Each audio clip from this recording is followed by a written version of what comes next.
Today on the TMZ Podcast.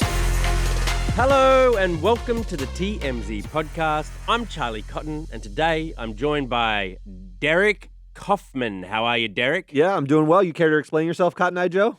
Well, actually, thank you for calling Cotton Eye Joe, but I'm actually Coach Prime. Oh, prime time. Colorado Buffs Coach Prime. What are you dressed as? Just a slobby old... Schlubby old lawyer. Perverted lawyer. Just never had a job in a real building. You didn't dress up? I do have a costume, but it'll be put on after this. I decided it would be a little bit too uncomfortable because you can just slip into Dion. Mine is a little more involved, my friend. Got a big old wig. You got a wig? Oh, I got a wig. Any more hints? It's big, and it's also someone who passed away because, you know, I'm one of the hosts of Last Days, so I got to promote the dead people. Oh, Last Days. And by the way, some fire reporting in the last few days on this Matthew Perry's death. I listened to Last Days podcast about it. Yeah. It is, we're learning more every day, but it's just such a tragedy. It really is. Like the outpouring of sadness over, you know, the death of Matthew Perry is beyond even what I expected. I knew he was a beloved sitcom star, but, you know, the shock of him passing away, drowning in his own hot tub after he was doing pretty well by his standards, right? I mean, He's battled substance abuse. He's written memoirs. I mean, he's had a troubled life post-Friends and even during Friends, but he was like a big pickleball player and he had seemed to turn the corner and have his life under control.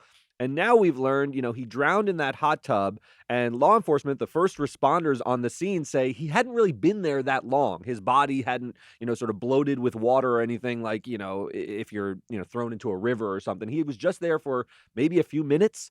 He drowned and they recovered the body. His assistant saw him there and had propped up the body with its head outside of the water, but it was too late. It was just too late. Right. And we've heard from the Friends cast now as well. People were waiting to see what they took them a few days, and there was speculation. Is there a rift here? What the heck? Because Marta Kaufman and David Crane, the creators of the show, responded immediately. They said, we're deeply saddened. This was Chandler. He was a beloved, dear friend of ours. But now what they did was they got together and they said, we're devastated, which is not surprising. Right. This is what they wrote. So this is Jennifer Aniston, Courtney Cox, Lisa Kudrow, Matt LeBlanc, and David Schwimmer.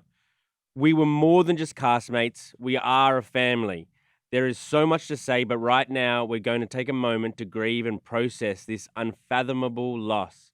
For now, our thoughts and our love are with Maddie's family, his friends, and everyone who loved him around the world. I've learned everyone calls him Maddie, who is Really? close to him. That's been the theme that you've seen in people giving comments. If they were a sort of acquaintance of his who didn't know him well, they might call him Matthew or Matt. But if you knew him very well, he was Maddie. And it sounds like he was like their little brother who they were protective of. It's a really sweet note. I like that they came together because the Friends cast, you think of them as a monolith. If they each wrote different statements about how they knew him, it wouldn't feel like a fitting tribute given how close they all were. I don't think they want their statements to be judged and compared and contrasted. Right, who liked Maddie most? Yes, exactly. So even one of them doesn't call him Maddie and they're like, oh, okay. Right, I agree. You know what's nice, though? That Friends reunion, which I watched, I'm not sure if you watched. It was a big show for me growing up. You know, I was 14 years old when that show came out, and so the humor sensibility was perfect for those 10 years for me growing up from 14 to 24. I was watching that show. And the reunion was really touching. The dynamic between those characters, they all sort of like look at him as like he's the troubled one. You know, like his life has been most challenging, and he broke down in tears at points during the reunion. And they were so comforting because their lives have been pretty stable. Even if Matt LeBlanc and people like that haven't been huge successes, they seem very at ease with themselves. Yeah, they don't look anxious, you know? Right. Jennifer Aniston's had a huge career and so forth, but he seems troubled. His weight fluctuates. He looks sad. He looks happy. He seems like he smokes a lot. He smokes a lot. He was battling COPD because he had some of the prescriptions found on the scene, even though they don't think the death was necessarily drug related, were these COPD drugs for breathing. So they're for breathing. They're for emphysema. They can be, yeah. And reportedly he was, smoking a lot, but trying to quit smoking when, this happened. Yeah, there was some Nicorette gum found. I mean, this was a guy who was trying to better himself, but I'd seen a lot of interviews of him where he says, look, look, I'm an addict, and what I want to be remembered for is helping people get past this very real addiction. You know, I don't drink because I like it. I have that first drink and I can't stop. He's like, Right. the only choice I have is to not have that first drink. And that's a big Alcoholics Anonymous thing, is to have complete sobriety, because you can't manage it. You Totally. can't have a couple drinks at a Christmas party like us. And it's very sad. It looks like, look, you know, I think at the end of the day, it looks like what's going on with Matthew Perry was that maybe his body just gave out. He was in a very good place in life from all accounts. That everything we've heard is that he was playing pickleball. He had you know, some sobriety for a number of years at this point, where he sort of got his life under control.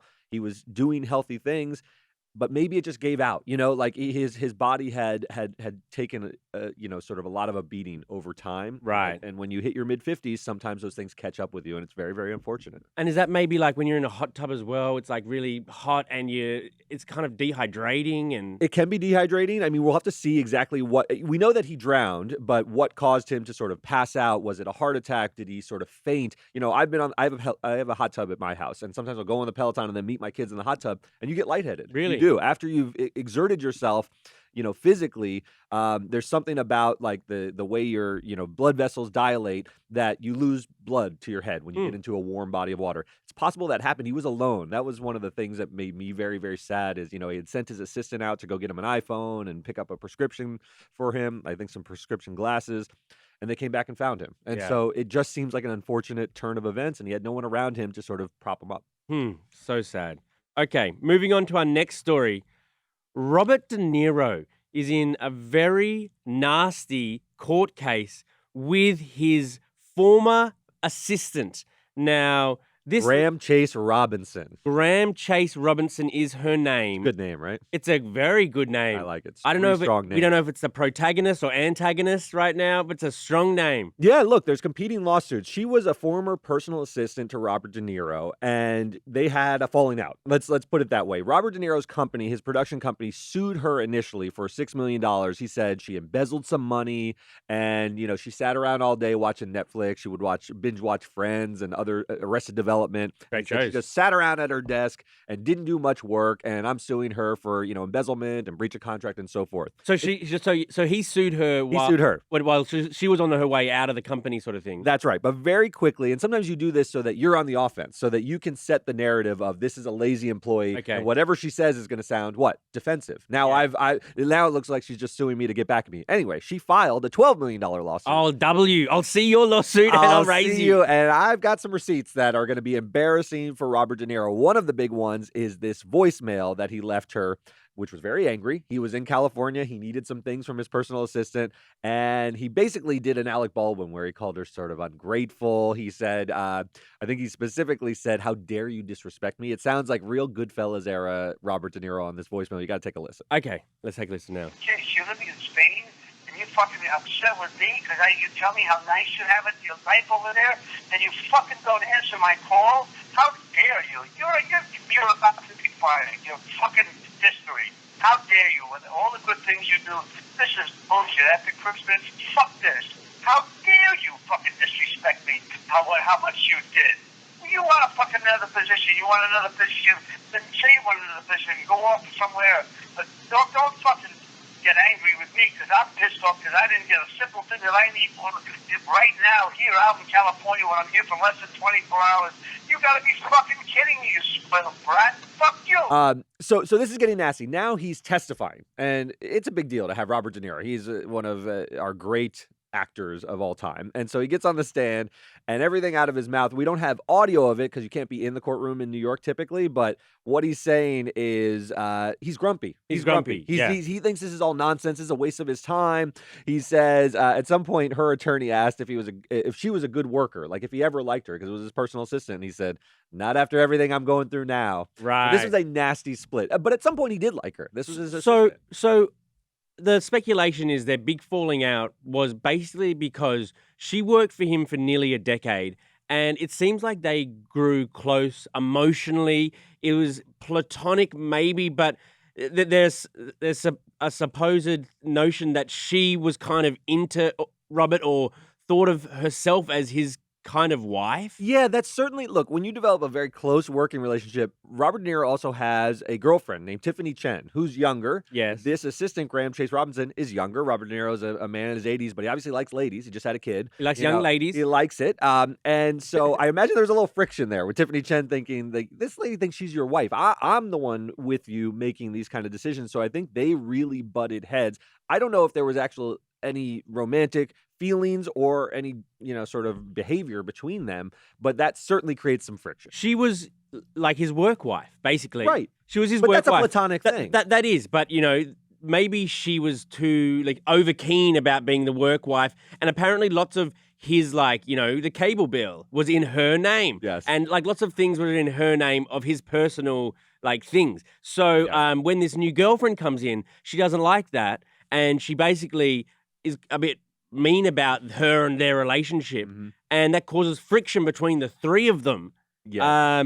It's just such a funny little thing for Robert De Niro, of all people, to be going through. I'm amazed it's gotten to this point because there are disgruntled employees in Hollywood all the time, but you rarely see a lawsuit where the celebrity, the star, has to get on the stand. The reason is they just settle. Even if what she's saying are lies about Robert De Niro, he's got enough money to say, here's this amount of money, go away. Yes. Don't release the embarrassing voicemail, because the voicemail really doesn't tell you much. It tells you that he was angry in a moment, but it's really just to embarrass Robert De Niro. Yeah. It doesn't move her case. It's just something to say hey, you want this bad PR? Here, I just released it to the media. So now she's fired these bullets, and now it looks like he's well, might as well fight you. So You've already why done the embarrassing thing. Why didn't he settle in?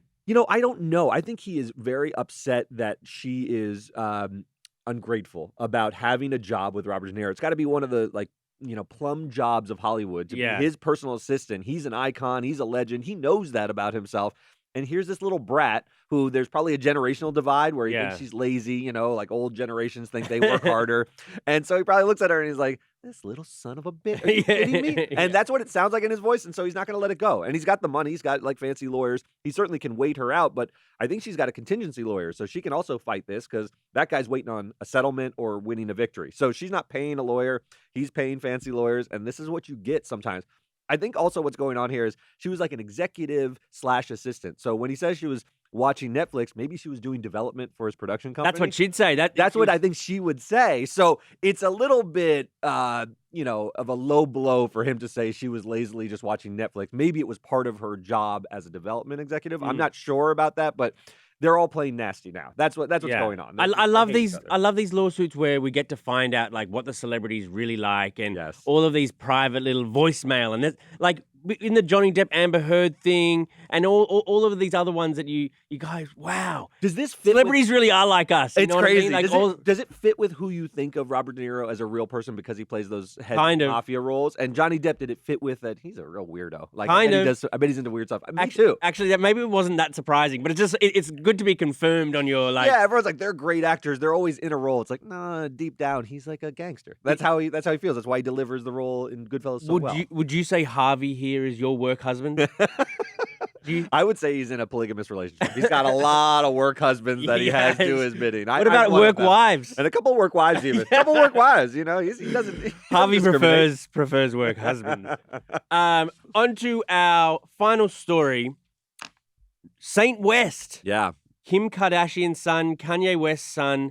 He's back at it again, flipping the bird. So he must have loved the attention he got first time around, because he's a repeat offender now. Mm-hmm. We got this new footage of him in Calabasas getting out of the car with his basketball friends. I suppose they've just been practicing basketball, these boys. Right. And they're getting out of the car, and Saint decides Can to you go imagine back. if your mom, first of all, was always dressed like this? Mom has her skin-tight outfit on with her leather pants. All right, ready to go? Ready to go to the soccer game? What is life for these kids, huh? And even imagine being one of Saint's friends, getting to ride with Kim Kardashian, and then unbelievable. But here we go. We'll play you the footage now. It's kind of hard to wrap your ears around and know what's happening audibly. But if you watch the footage, he's flipping them up. Stop. dude, he pointed that finger at his mom. I think that this tells me that they had a talking to about the first one, and he feels so nervous about doing it again. But also, he kind of liked the attention that he's doing it, and he ends up doing it straight at Kim. He's flipping off his mum rather than the Paps. Because I think she said, you do not flip off the Paps. He's like, how about this, Mom? Yeah. How about this? Right? He's like, okay. Okay, not the Paps. How about you? They get inside the restaurant and probably be like, I didn't flip off the Paps, Mom. I didn't. I don't like to pile on kids, but like the two kids who get out first are like squeaky clean. They're like, hi, everyone. They look happy to be there. And this kid looks like surly, like Kanye. He's got a little bit of a swagger to him and he flips his mom the bird. I don't know. Like, it's just why there's something about how they're raising these kids that's going a little sideways to me. See, Kanye is like the best person to see if you're a paparazzi. Yeah. I've shot him many times at LAX, and you don't know which Kanye you're going to get. Sometimes you get the Kanye which is such a lover, which will stand there and do like an impromptu press conference. Yeah. It's almost as if there's two poles. Oh, yeah. Totally. Yeah. At this one time, paparazzi were fighting over. They were jostling over who would get the better position to take the photo of Kanye. Yeah. And Kanye broke up the physical fight and then gave them both a hug. I mean, sometimes he mediates disputes, but and sometimes he gets in him. He starts the dispute. Yeah, I mean, he's a complicated guy, and I think Saint is pretty complicated with that. He's got a lollipop in his mouth. It's just like everything is perfect about that. He's a cool image. kid, He's just actually. sucking on a lollipop and flipping his mom. But this is like his introduction to the world now. This is like how he. I mean, I know North, I know Saint, and I know they've got some others. And so they got Psalm. Psalm needs to step up his game. Psalm's got to step it up because Psalm is still, if you type Psalm into a search engine, it still gives you Bible passages. Oh, that's but if old. you type Saint, you might get Saint West. You might get Saint West first. The cool thing about them, and I think what drives kids is he notices on some level, and so does North, the older ones, notice that the public worships his mother and father. They worship them, and to him it's the lady who like spoons out mac and cheese. So it's a sense of like power in front of people who are like gawking at his mother to be like, oh, you like this lady? How about this? Yeah, totally. Like, I think he gets off on showing them like, you worship her. To me, she's nothing. Yeah, exactly. I don't need to play that game. I don't play that game. Exactly. He could be like, Mom, tie my shoes. I don't know how. Like, yeah, I think exactly. he likes to exert power to show the paparazzi that like, hey, you worship her. I don't. What do you think Northwest thinks of this when she sees her younger brother, getting all this attention? Oh, I think there's a little jealousy. I think there might be. She's getting to an age now where she's like, where are you guys going, Mom? Where are you guys going? Can I come? Yeah. Like, this is just for Saint and his two friends over here. You're not. There's no room in the car, and she's jealous. And therein lies the problem with being that famous. That these are the things that your kids have to and do probably worry about. Yeah. And what's North to do? I mean, all she's got left is a double bird. You know? Yeah, the double bird. The double bird could be the one up. You got two kids, a boy and a girl. Yeah. A young older girl and a younger boy. That's right. So they're a lot Same dynamic as North and Saint. Yeah. Who do you think is going to be famous between the two of them? Like, I thought you were going to say who's most likely to flip you the bird first, because it's definitely Carter. The boy? Yeah, Nixie's a bookish and sweet by nature. Carter just wants to burn the world. So therefore, Carter's got a better chance of being famous then probably. He's more outlandish. I mean, he has a chance to be kind of like Bluto from Animal House. You know, he just wants a party. He chugs. Like, I've seen him we give him a little Croix sometimes, and he just chugs them. You're famous LaCroix chugger. Carter Kaufman. That's Carter Kaufman. Carter Kaufman. That's a great name. All right, Derek. Thank you very much for joining me. Always fun. Happy Halloween. Enjoy trick-or-treating with the kids. Same to you, Dion. Deion Sanders, Coach Prime. We'll see you here tomorrow. All right.